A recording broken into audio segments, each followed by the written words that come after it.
சின்ன மண்ணு தேவி.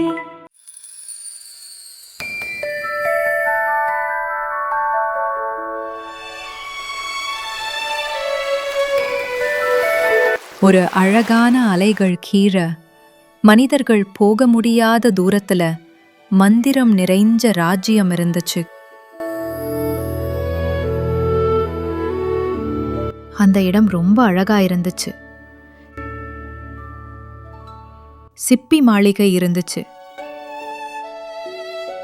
அங்க இருக்கிற மீனங்க எல்லாம் தங்கம் மாதிரி ஜொலிச்சுச்சு. டால்பென்கள் அங்க இங்கன்னு குதிச்சு விளையாண்டு இருந்துச்சு. அந்த இடத்துல நிறைய ரகசியம் மறைஞ்சிருந்துச்சு.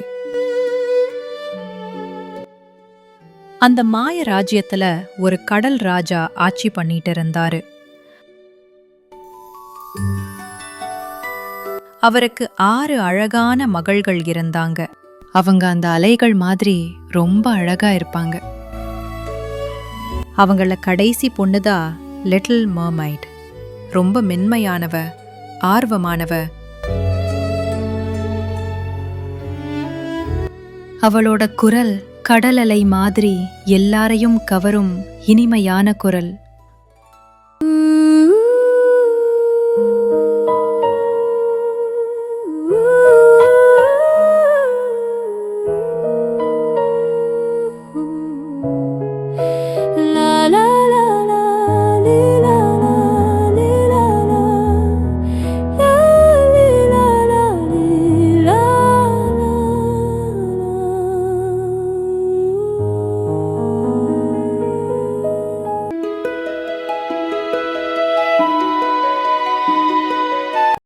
மேலே இருக்கிற உலகத்தை எப்போ பார்க்க போறோம்? அங்க இருக்கிற நட்சத்திரம், காடு, வானம்,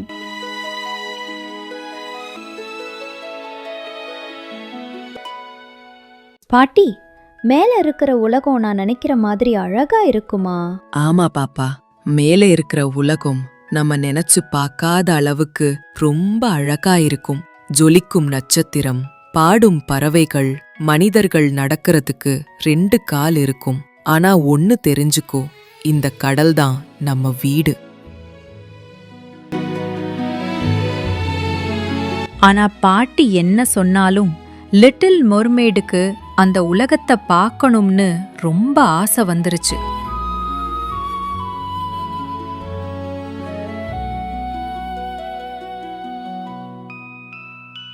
அந்த ஜொலிக்கிற அழகான ராஜ்யம் மறுபக்கத்துல இருள் சூழ்ந்த இடத்துல ஒரு கடல் சூனியக்காரி இருந்தா. அவளை சுத்தி இருளும் மர்மமும் நிறைஞ்சிருந்துச்சு. அவளை சுத்தி சுழல் இருந்துச்சு. மந்திரம் நிறைஞ்ச பானையும் இருந்துச்சு. அவளோட மந்திரம் ரொம்ப வலிமையானது. அவளை எதிர்க்கிறவங்களோட வாழ்க்கையையும் மாற்றக்கூடிய சக்தி அவளுக்கு இருந்துச்சு. எல்லா மர்மெய்ட்ஸுக்கும் அவளை பற்றி தெரியும். அது மட்டும் இல்ல, வெளியே இருக்கிற மக்கள் கூட இவ மந்திரத்துக்கு பயப்படுவாங்க. லிட்டில் மர்மைட் அவளை ஒரு தடவை கூட பார்த்ததில்ல. ஆனா அவளை பார்க்கணும்னு ஒரு ஆர்வம் அவளுக்குள்ள இருந்துச்சு.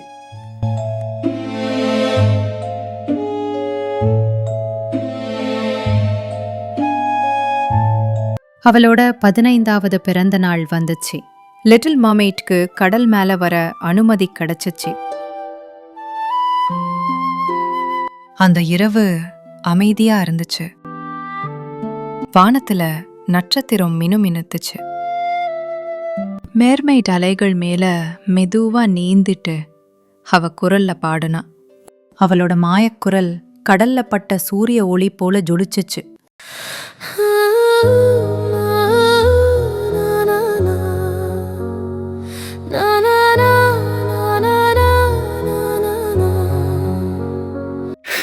என்ன ஒரு அழகான குரல்!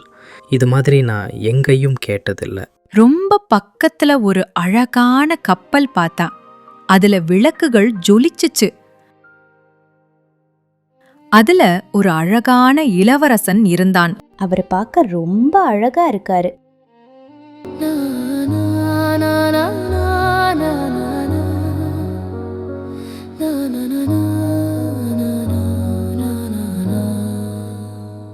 அவருக்கு அந்த குரல் எங்க இருந்து வருதுன்னு தெரிஞ்சுக்கணும்னு ரொம்ப ஆர்வம் வந்துருச்சு. திடீர்னு கடல் புயல் வந்துச்சு.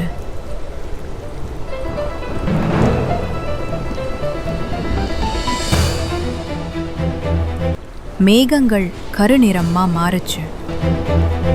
காத்து ரொம்ப பலமா அடிச்சுச்சு.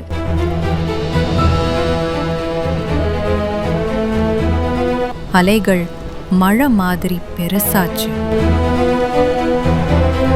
கப்பல் ரெண்டா உடைஞ்சு போச்சு. கப்பல்ல இருந்து இளவரசர் தண்ணிக்குள்ள விழுந்துட்டாரு. கப்பல்ல இருந்த விளக்குகள் நீருக்குள்ள மூழ்க ஆரம்பிச்சிச்சு.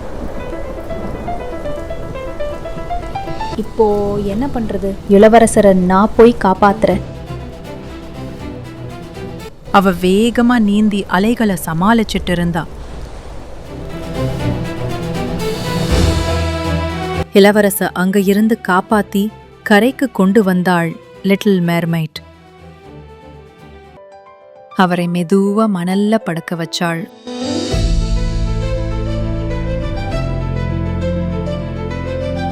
பாதுகாப்பா இருங்க இளவரசே, நீங்க உயிர் வாழணும். கிராமத்து ஆளுங்க வந்த உடனே அவ ஒளிஞ்சுக்கிட்டா. அவங்க இளவரசரை கொண்டு போனாங்க.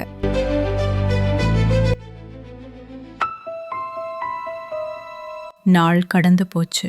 லிட்டில் மர்மெய்ட் இளவரசரை திருப்பி பார்க்கவே இல்லை.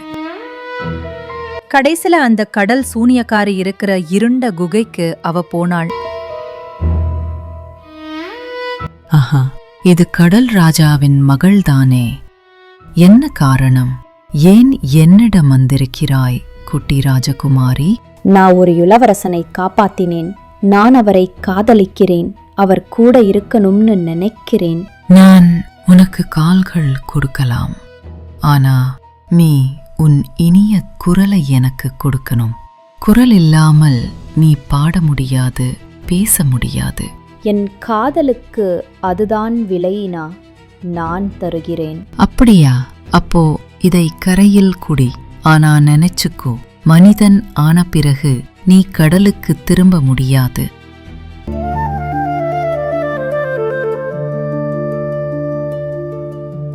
அந்த மருந்த குடிச்சா உருமாற ஆரம்பிச்சா. மயங்கி கீழே விழுந்துட்டா. இளவரசர் லிட்டில் மர்மைட் மயங்கி கிடக்கிறத பார்த்தாரு. இளவரசர் அவள் முகத்தை தெளிவா பார்க்கல. ஆனா அவருக்கு அந்த இனிமையான குரல் நல்லா ஞாபகம் இருந்துச்சு. நீ யாருன்னு தெரிஞ்சுக்கலாமா? உன்னால பேச முடியாதா? அப்போ என் கூட வா, பத்திரமான இடத்துக்கு கூட்டிட்டு போறேன். அவளை அரண்மனைக்கு கூட்டிட்டு போனாரு. அவளால பேச முடியலன்னாலும் அழகா ஆடினா, அழகா சிரிச்சா. இளவரசரோட நாட்களை அழகாக்கினா. நான் இதுவரைக்கும் உன்னை போல ஒருத்தரை சந்திச்சதே இல்லை. இருந்தாலும் என்ன அந்த புயல்ல இருந்து காப்பாத்திய அந்த பொண்ணை பற்றி தான் யோசிக்கிறேன். அவளை திருப்பி சந்திக்கணும்னு ஆர்வமாக இருக்கு. ஒரு மாலை நேரத்துல கடற்கரையில திருவிழா நடந்துச்சு. விளக்குகள் கடற்கரையில ஜொலிச்சுச்சு. இசைகள் ஒலிச்சுச்சு. நிலா வெளிச்சத்துல அலைகள் ஜொலிச்சுச்சு. இளவரசே, ஒரு பொண்ணுதான் உங்களை காப்பாத்துச்சு. ஆமாம், அவ தான் என்ன காப்பாத்தினா. அவளோட குரல் ஞாபகம் இருக்கு. அது ஒரு பொண்ணு தான். இளவரசே, அது நான் தான். அவள் வாயத் திறந்தவுடன் பல நாட்களுக்கு பிறகு அவளோட இனிய குரல் திருப்பி வந்துச்சு.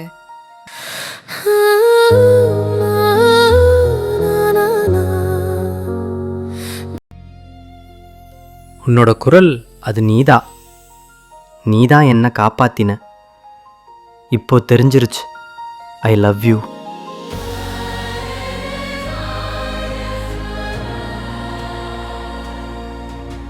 கடற்கரையில கல்யாண அலங்காரம் நடந்துட்டு இருந்துச்சு.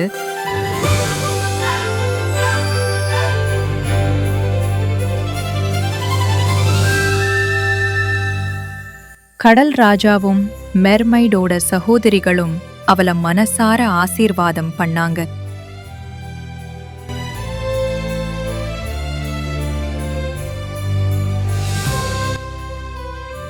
என்கூடையே இருமெர்மெய்ட் என்னோட ராணியா எப்பவும். நான் உங்களை மனசார காதலிக்கிறேன்.